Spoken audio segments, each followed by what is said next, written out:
যারা ক্যামেরার পিছনে কাজ করে তাদের কি প্রপার মূল্যায়নটা আমাদের দেশে এখনো হচ্ছে?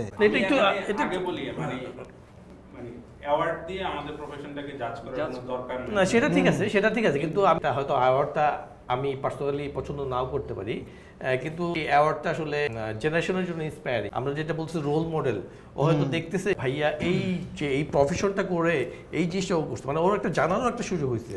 একজন ডিরেক্টর যেরকম পরিশ্রম করে শুটিংয়ে, টু বি অনেস্ট, একজন লেবুর সুঘ্রাণ আরো বেশি, ত্বকের যত্ন আরো বেশি, চলে আরো বেশি। আপনার পকেটে কি বিদেশি না বাংলাদেশি?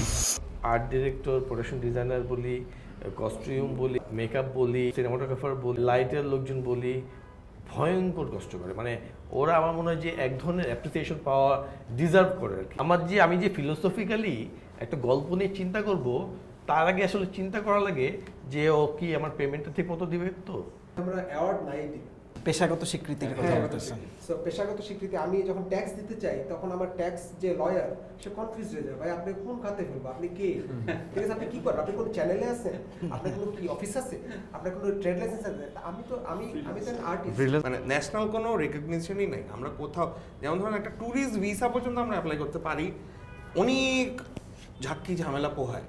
সামান্য একটা ট্যুরিস্ট ভিসা অ্যাপ্লাই করার জন্য আমাকে প্রোডাকশন হাউস থেকে ইয়ার থেকে যে আমাকে রেকগনাইজ করানোর জন্য আমাকে যাইতে হবে প্রোডাকশন হাউসের কাছে। কেন এটা করতে হবে? এটা তো কোনো লজিক্যাল রিজনিং হতে পারে না। আমরা তো কাজ করছি, তো সেই স্বীকৃতিটা আমরা দরকার যে আমরা একটা ফিল্ম ইন্ডাস্ট্রিতে কাজ করি। সো আমাদের ন্যাশনাল পলিসিতে, ফিনান্সিয়াল পলিসিতে আমাদের একটা জায়গা থাকে। আমার এই মুহূর্তে একটা টাকার দরকার হলে আমি ব্যাংকে গিয়ে লোন নিতে পারছি। মানুষ এটা মনে করে যে ফিল্ম মেকাররা শখের ফিল্ম মেকার, তারা শখের বসে কাজটা করতে আসছে, অন্য একটা পেশা আছে, হ্যাঁ অবসর সময়।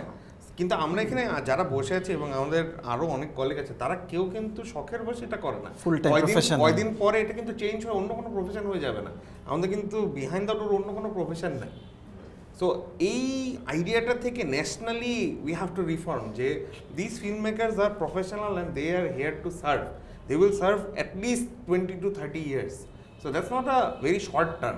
So যখনই আপনি এই প্রফেশনটাকে গ্লোরিফাই করবেন, যখনই আপনাকে ওটাকে সমমর্যাদায় নিয়ে যাবেন, একজন ডিরেক্টর, একজন প্রডিউসারকে যেহেতু পুরস্কৃত করা হচ্ছে, সেহেতু আপনাকে ওই গ্লোরিফিকেশনটা যখনই আপনি অ্যাকসেপ্টেন্স করতে পারবেন আপনার সোসাইটিতে, এমনি ইটস নট অ্যাবাউট জাস্ট প্রথম আলো or daily star or anyone, তখন দেখবেন সবাই এটাকে অ্যাপ্রিশিয়েট করার চেষ্টা করতেছে। সোশ্যাল অ্যাকসেপ্টেন্সটা অনেক বাড়বে। সেটা আমরা যে নারী সিনেমাটোগ্রাফার নিয়ে এত কথা বললাম, তখন দেখবেন যে দুটা মেয়েও হয়তো দেখে বলবে যে এই প্রফেশনটা কি।